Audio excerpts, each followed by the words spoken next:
Hello everyone, Assalamu alaikum. I am Manahil Morjavali and I am thrilled to be your host today.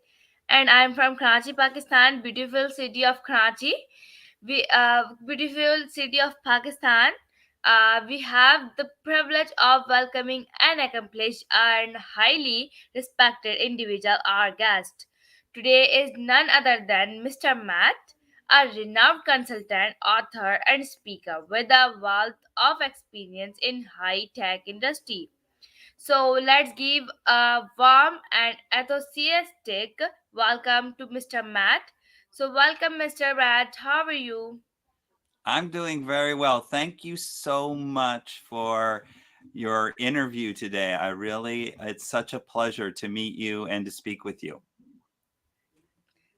It's my pleasure, and I am truly honored to have you with us today. So I'm eager to learn more about your remarkable life journey and the individual, invaluable insight you have to share. So, before moving on questions, can you please introduce yourself for my viewers? Certainly. So, my name is Matt Schlegel, and I am currently a teamwork coach. And my journey to get there was through engineering. So, I studied engineering at school and I became an electrical engineer. And I did quite a bit of traveling when I was an electrical engineer, mostly to East Asia, like Japan and Taiwan and China and Korea. And um, and then I got to a point in my career where I became an engineering manager and I started to learn the skills necessary to have effective teams. I discovered a tool called the Enneagram about a little over 20 years ago, and I became fascinated with it and I used it to help my teams work better together. And then I discovered a way to use the Enneagram teams to come together to solve big, challenging problems. And I wrote a book called Teamwork 9.0, which describes how I use the Enneagram with teams. And I have been consulting on that for about the last 15 years. All right, that's really wonderful introduction. Now let's move on to questions. My first question is on your screen. Can you share a specific example of how your expertise in expense reduction has had a significant impact on a company's bottom line? Oh, thank you. Yes. So one of the so when I started consulting in two different areas. One was on teamwork, and then the other was helping companies reduce expenses because companies like to reduce expenses. And so the when I worked in that, I used my engineering background, which was mostly in telecom, and I helped companies reduce costs on their telecom costs. And most companies are overpaying by about 20 to 25%.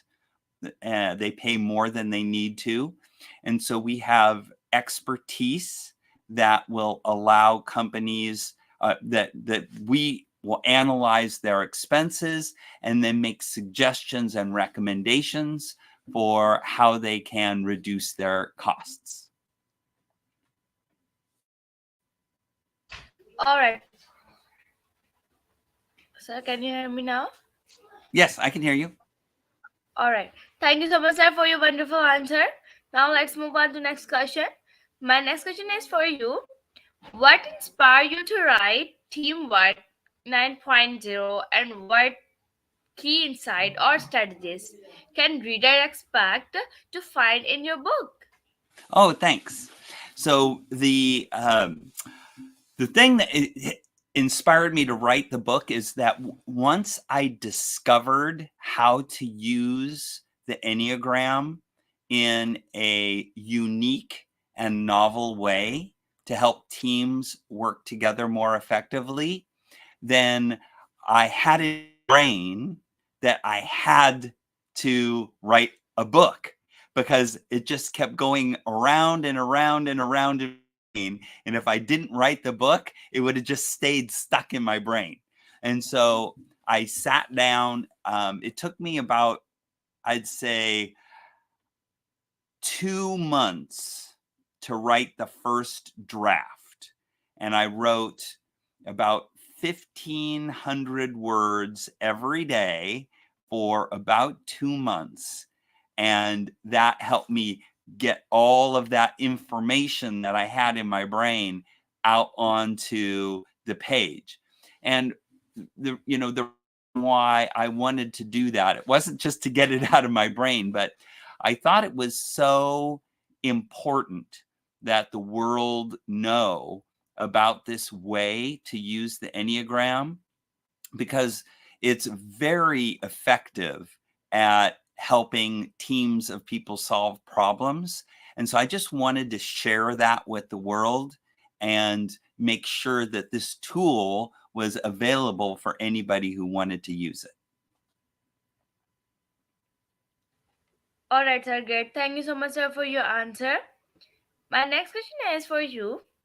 How has your experience of living and working in Japan influenced your approach to leadership and collaboration with Japanese partners? Well, yes, thank you. So I learned so much about teams of people work together effectively when I lived in Japan. The Japanese style of collaboration is very, very different from style in Silicon Valley, where I am.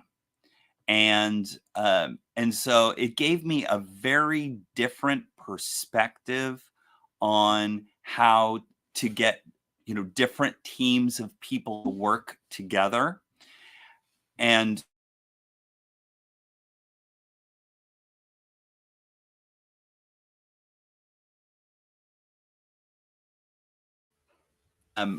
after, can you hear me okay? Yes, I can hear you okay now. Okay. So I moved to Japan and I learned a lot, and then I came back to Silicon Valley, and then my Silicon Valley companies were working with Japanese companies.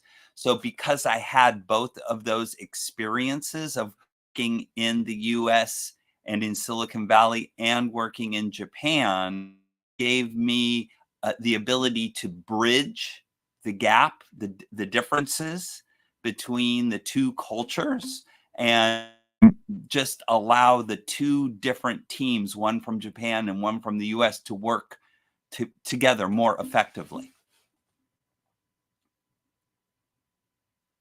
All right, sir. Thank you so much, sir, for sharing us very wonderful answer. My next question is for you. Um, can you share a memorable experience from your time as a Mombusho scholar conducting research at the University of Tokyo? Oh, yeah. Well, that was such an amazing experience for me. I spent 18 months at the University of Tokyo doing research, and my favorite thing was getting to know of the people in my lab. So the way that it was organized was every professor had a lab, and there was a group of people in that lab, and we all shared that same space. We all sat next to each other. We all had lunch together. We all had snack time together. And I got to know them very well, and they were very kind to me and very helpful to as I learned Japanese, and it was just one of the best experiences of my life to have spent that, really been able to immerse myself in a different culture with a bunch of really wonderful people. All right, that's great. Thank you so much for your answer. My next question is for you. Elaborate on the Enneagram's role in successful work group problem solving as mentioned in your book. Okay, great. Yeah. So, for those people who are familiar with the Enneagram, most people know it as a personality system with 9 distinct dynamics. So there's 9 types. And they're called numbers. Type 1, type 2, type 3, type 4, all the way to type 9. And it's really remarkable how the Enneagram describes personality dynamics of those 9 types. But my brain asks the question, why are they numbers? Why isn't it letters or colors or animals or stars or something else, right? Why is it numbers? And it turns out the reason why the Enneagram types are numbers is because that's the exact order in which those dynamics emerge in problem solving. So, for instance, type 1, Enneagram type 1, sometimes they're called the perfectionist. And they're the first ones to say, hey, it shouldn't be like that. It should be like this. And they like to use the word should. It should and it shouldn't, because their intuition is telling them that, hey, something is wrong here and it shouldn't be, it should be like this. Well, what's the first step in problem solving? It's identifying a problem. Hey, there's a problem. It's that. It should be like this. And then having a vision for how it should be when the problem is solved. And so that's dynamic 1, and dynamic 1 aligns up perfectly with step 1 in problem solving. And that is true all the way around. Each one of the 9 steps represents a distinct step in problem solving, and that what to do in that step is exactly the dynamic represented by that Enneagram personality type. So not only is it a personality system, but it's also a teamwork problem solving system. And you can, when you merge those two things together, you can really create powerful teams that can solve really big problems without getting stuck and sidetracked and moving very quickly to solutions. Yes, you are absolutely right. Thank you so much, sir, for the great answer. Now let's move on to next question. My next question is for you. In your opinion, what are the key factors that contribute to effective team leadership and project management in the high tech industry? Yes. So, that is a very broad question, and you would get many, many different answers. I one of the things I talk about in my book is the need to have a diversity of leadership styles, because when you have a diversity of leadership styles, your team becomes more effective. So I would say that's the first thing that a good leader would need to do is to make sure they surround themselves with a diversity of experiences, opinions, perspectives, and Enneagram types so that you get the broadest possible perspective where you're trying to go. So I think that's really key. And then the other thing that you would need to do to be an effective leader is to be able to listen, because listening is super important. You can surround yourself with great people, but if you don't them, then you're going to be an effective leader. So surround yourself with great people and then really work to generously listen to them and make sure that you understand their perspectives. And those are the things I would recommend for any leader. All right. So thank you so much, sir, for your answer. And you are right, listening is very important. So now let's move on to next question. Next question is for you. How do you see the landscape of mobile and wireless technologies evolving in the next 5 years, and what opportunities or challenges does it present? That is such a great question. And when I first started working with mobile phones, I was at a company called, and we were developing and selling a smartphone called the Trio. And so I recall that very early smartphone, and things evolved very quickly after that, to the point where I would say it's often hard to be able to predict the future.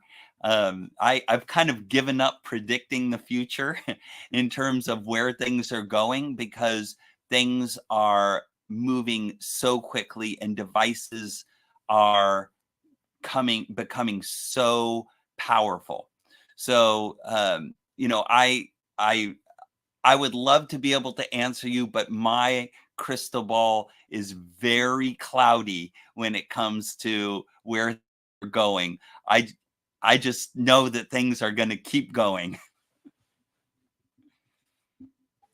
All right, sir. Thank you so much, sir, for your answer.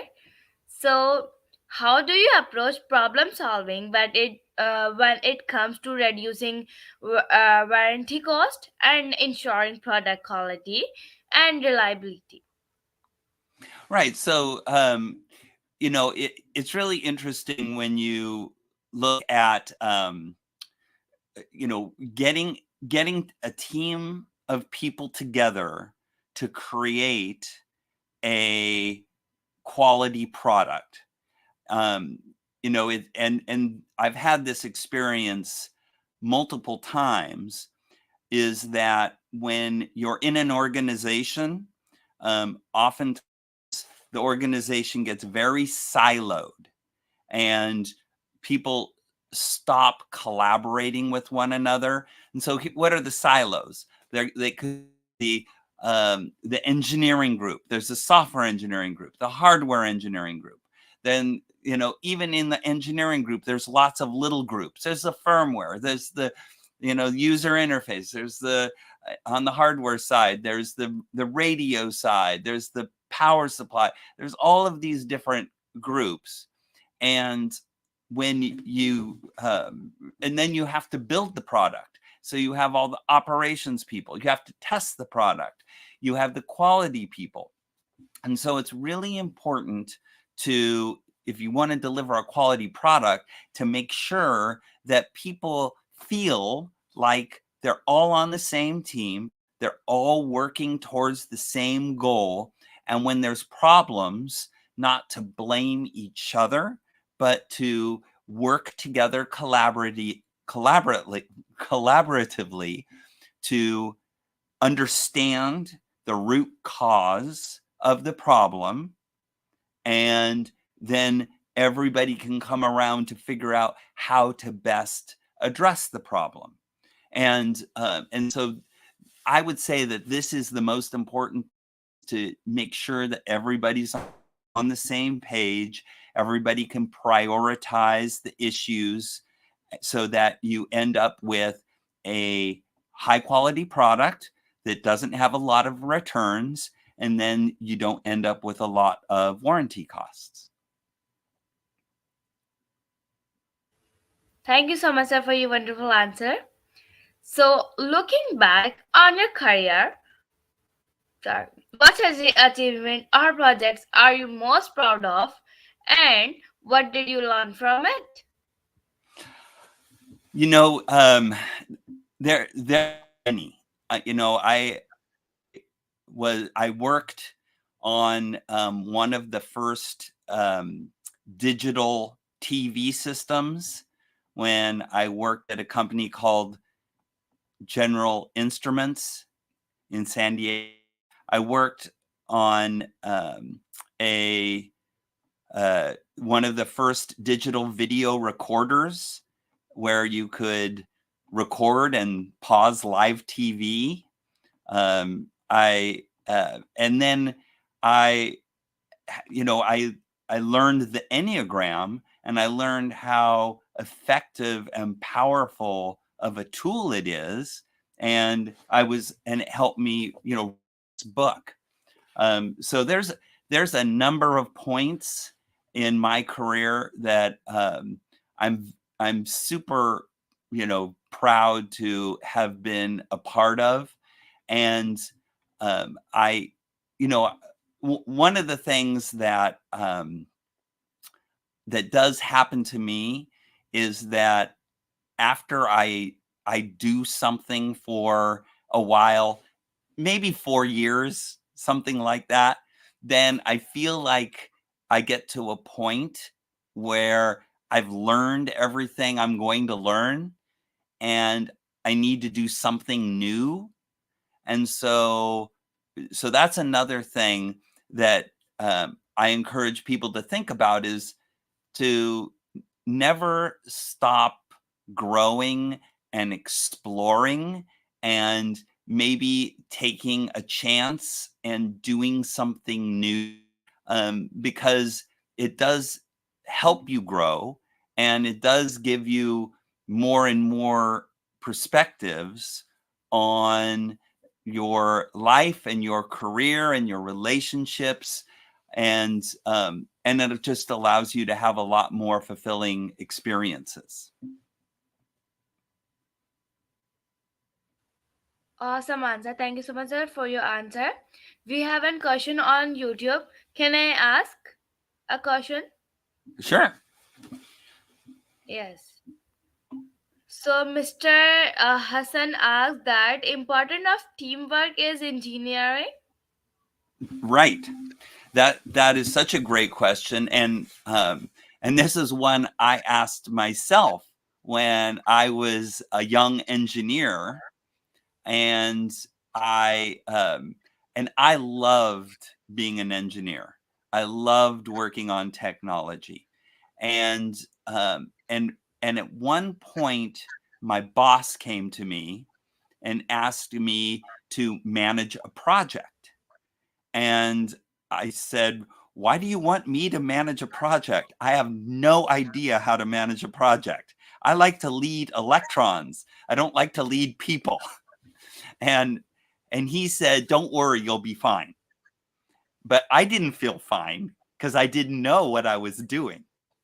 And so that's when I started studying leadership. And I did it on my own. I never took any classes at school. They didn't have any classes at engineering school about leadership. So I had to really learn on my own, and learn on the job. And I discovered along the way that if you're going to solve big engineering challenges, then you can't do it by yourself. You really have to learn how to collaborate and communicate with others to accomplish big things. And so that would be my answer to that question, is that it really, what you want to do. If do you want to really just focus on technology, then that's fine. You can focus on the technology, and then you could just learn to, go along with the team. But if you actually want to start to think about bigger problems and solve bigger problems that you just can't solve on your own, then you're going to need to learn about teamwork and collaboration to get people to work together to solve those bigger problems. I hope that All right. answered the question. Yes, you gave us answer very wonderful. So my last question is for you. What advice would you give to aspiring authors looking to write book on leadership or business strategy? Well, I would say, I can tell you what, because I first, you have to commit to doing it. You commit. I am going to write a book. And you say to yourself, I'm going to write a book. And write it down, and then tell everybody, I am going to write a book. Because just by committing to that and telling people you're going to write a book, that sets you on a path where you will write the book. And it I didn't it took me from the time I committed to writing the book to the time I sat down and started to write the book. It was 6 years, but I never gave up the dream. And so, because I had committed to doing it. And then as soon as the opportunity arrived where I could actually just sit down and do it, then what I did was I just took, for 2 months, every morning, I wouldn't do anything else. And I just committed to writing 1,500 words every day until I wrote the book. And I just did that every single day. And sometimes you get up and you don't want to do it, but I just made myself do it until it was done. And then once it was done, then I had that first draft, then it became easier. But those are the two key things I would say, is one, commit to doing it, and then sit down and just start writing every single day till you get it done. All right, sir. Thank you so much, sir, for your advice. And thank you so much, sir, for sharing your inspiring journey, valuable insights, expertise with us today. It has been pleasure and enlightening experience having you as our guest. So we would also like to express our gratitude to our viewers and the audience for joining us today. Your participation and interest are greatly appreciated. For those of you watching, remember to stay connected with us for more engaging discussions, interviews, and informative content. Don't forget to subscribe and hit the notification bell to stay updated. So this bring us to ends of today's interview. Once again, thank you, Matt, for being here and sharing your wisdom with us. We wish you continued success in all your future endeavors. Thank you. Thank you, and Bye. likewise. Thank you so much. Thank you. Bye. Have a wonderful day ahead. You